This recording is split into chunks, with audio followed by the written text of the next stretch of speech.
All right, here we go. Let's make this thing decently quick. Gotta have this up soon enough. All right. Your starter is carbon. Your starter will always be carbon. This thing is never gonna change. Please. This thing can fetch any grade 1 or less that you have in your deck.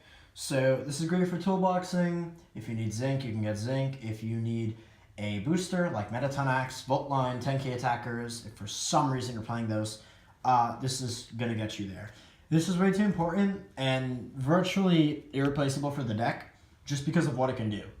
The sheer value of this card is just too important, and I considered running Dusttail Unicorn. I used to, but still, every time I had Dusttail, I just felt like I needed carbon, just so I could have access to my important key cards for the deck. So for Crisis, this is your main red target. This is the new Chaos Breaker, and it is fantastic. So upon placement or when you G-Unit Stride, you could CB1, and your opponent chooses one of their cards and locks it, one of their rear guards and locks it.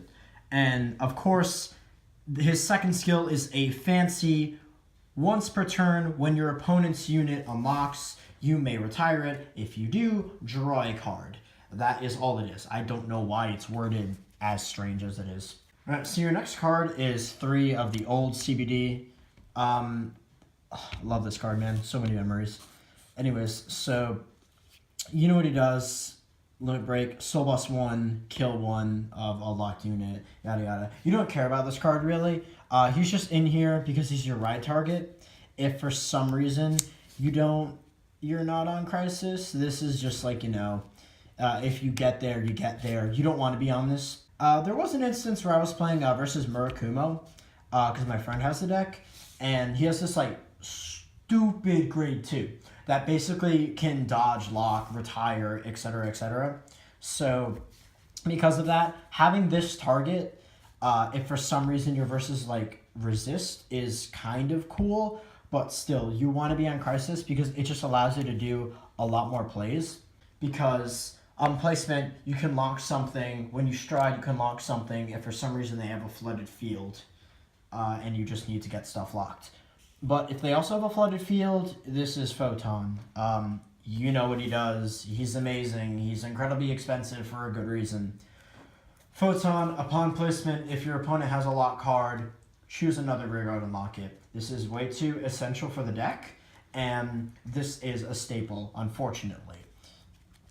This is just so good.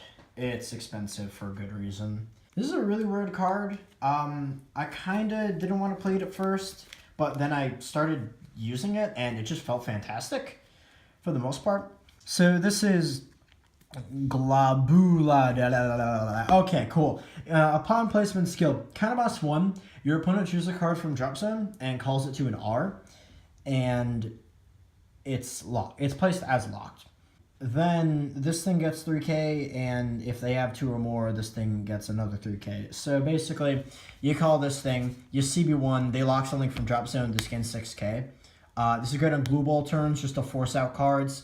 If for some reason your opponent just, if they don't have anything on board, all you need is a grade 3 or greater Vanguard with Starvader. This can force a card from their drop zone to field if they're not committing to the board and trying to play around Link Joker. So this is your way to just access that. This is your way to just flood the field when you need to, or for your initial setup if they're just, not playing cards on the board. For Molybden, this card is, I have a love-hate relationship with this card because it's Counterboss 2, but it's Chaos Universe. It's just Chaos Universe in a grade 2, and while it's costly, it's just, I like it. It's helped me. It's just, it sucks that it's an 8k body. It sucks that it's a Counterboss 2. It's a cool tech. It's pretty awesome. It's helped me sometimes, but it can kind of bite you in the ass at some points. But even so, upon placement, CB2, if your opponent has a lock card, you choose a card, you choose a circle, and they call it from hand to the circle. It's literally just Universe. It's a grade 2 Universe. It's really good. And yeah, I play it, but it kind of sucks that it has, fallbacks, but I suppose it's necessary for card balance. We got 4 Thurium. This, it really hurts that I had to get rid of my unflip PGs. I wanted to run the unflips, I really do. But this is really important, I feel. And you can run the unflips if you have them because it is nice for counter boss management. But Thurium skill is upon placement, of course, perfect card skill, and if your opponent has 3 or more lock units, you can draw a card. This is just good. You want to turbo through your deck, you just want to see your combo pieces, you want to make sure you get the things that you need, because if you don't, you're going to be absolutely screwed. Because this deck doesn't play Colony Maker, because this deck is a Japanese build, and this is completely focused around lock. Force Stride Fodder, very simple.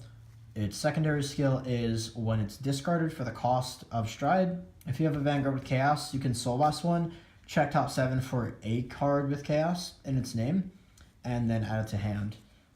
It's just pretty simple. It can fetch you stuff if you need it, and it's just good overall. It's what you need. It's Stride Fodder. G-Era decks need Stride Fodder. Pretty self-explanatory. 4 Zinc. I play this at 4. I have a friend who plays this at 2 because his build is very different, and he also doesn't run Colony Maker. But I play this at 4 because I don't run Colony Maker, and I want to see it as often as possible. And that's pretty much the sole reason why I play this at 4. I want to see it as often as possible because I don't play Colony Maker. If I don't see this, I might get a bit screwed, so that's why I have to play it at max. This deck does have weaknesses, but it is also hella aggressive upon locks. So 2 of this thing. I was previously running 1 and then running like 1 Dusttail Unicorn because being able to in a best out of 3, use it as your starting Vanguard, it was nice for like 1 game, and then it just never really came up ever again. Maybe with more playtesting, I would like to use it, but I don't know, it just kind of sucks using Dusttail, I feel. It's kind of cool, but it's whatever, really. This is kind of cool. It's basically a Volt line that gets 4K if your opponent has 2 lock cards, and then on hit a Mega Lock. It's nice. It's good. This deck doesn't really play boosters, so you want this on your sides, because your Vanguard is your Vanguard swing. You don't really care about that, and still, you just want massive numbers on your glue ball turns, because that's what you need. So, for the time being, for Karina, just Karina. Lacus Karina being the G-Guard. Cute girl, she can unflip for you when you go into Lacus Karina. Doesn't matter, it's heal trigger with the skill. 4 of this thing. So, I considered playing 6 draws, and I actually do want to play 6 draws, but so far, you don't really care about crits. You just kind of don't. You just kind of need the cards in your hand just so you can draw your combo pieces, and you don't really care about crits anymore because the deck does have a built-in offense. And think of it as this way. In the early game, if you pull a crit, great. If, upon turn 1 and 2, when your ride grades 1 and 2, your opponent is going to be taking 2 damage, assumingly. So let's assume they take 2 damage. When you hit 3, you're going to force 2 damage with Deluge. So that puts them at 4. Theoretically, of course, if they don't heal out of any of the damage. And then when they're at 4, if you pull a crit, great. If not, whatever. They're at 4 damage. And when you're swinging on glue ball turns with massive columns, they're just going to die. I don't know. The crits have never really felt like they've come up. But even so, I play 4 crit, 2 and 2, because these are my favorite critical triggers. Came from the trial decks, 11 and 17. And then 4 Paradigm, a critical with a skill. You can shuffle this back into your deck. Basically, act R, put it on top of deck. If your opponent has a lock card, you can lock a back row with this thing. It's just amazing because it just helps accelerate lock. It returns back to deck. I actually was in a game once where I was playing Glendios, and I had 4 cards in deck that were all paradigms, and I was able to stall for 2 turns because I could just recycle them back to deck and theoretically never deck out. Anyways, G-Zone, 4 Universe, self-explanatory. CB1, flip a copy, choose a rear guard, choose an open R, and your opponent puts a card from hand onto it. It's good, it's awesome, it's great. What's even better is this fucking card. This is the, oh my god, it's so good. I love Glue Ball. I fucking love this card so much. So its skill is Soul Blast 1, flip a copy. For each card in your G-Zone face up, your opponent chooses a card and locks them. It's a fucking board flipper. It's so good. It's just so good. It's so amazing. Just being able to like set up your opponent's board and then just do that to just lock the entire thing. So good. And then its other skill. Hold on. Its other skill. Continuous GB3. Your front row Starvaders gain 3k for your opponent's lock cards. It is so easy to just get 5 cards on your opponent's board as locked. And then just use this, go into it, 15k to your front row, and just swing for 40k lines for no fucking reason. It's just so good. It's absolutely insane, and it's just so good. I don't know why. So good. All right, 2 Deluge. Very happy about this. But anyways, the card that deals the damage. I've seen some people play 3. I've considered to take out the GB8 and play a 3rd one.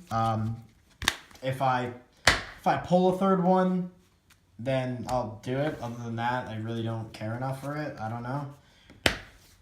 But skill, Soul Blast 1, flip anything from your G-Zone, face up, and your opponent chooses 2 cards from hand, puts them on separate RC is locked, and then if they have 4 or less damage, you can choose a lock card and put it into their damage face down.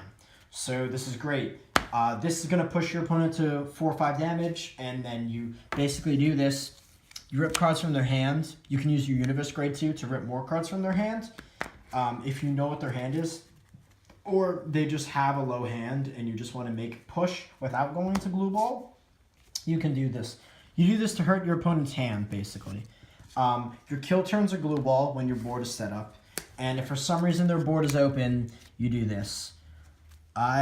So here's the thing. I've never gone into this ever with New Chaos. I don't know. Like, it's cool, but actually no. I do remember going into this once. I went into this once versus a Kagero, versus the Destiny Purge, just basically Overlord, and it was cool. I don't know. It ripped 3 cards from his hand, and I won the game off of it, but that only happened once, so, like, I don't know. If this came up more often, I would, like, be willing to keep it, but I'm genuinely considering to take this out for a 3rd Deluge, because it's just, I don't know. It's situational now. It's no longer your finisher, and because it's situational, unless it shows its value, I'm going to take it out because it's just eating space. 2 Lacus Karina, a Waifu G-Guard. So this thing is basically your hand trap, and it's just so good. The amount of times I've actually screwed over people on the Spectral Blaster plays is too many. It's just fantastic. Fun fact about this thing, if your opponent doesn't have a board, or they have a back row and nothing locked, you can use this, lock their back row, and then at the end of turn, of course, you can use either CBD or Crisis to kill them. So that's always good. One of this thing, meh.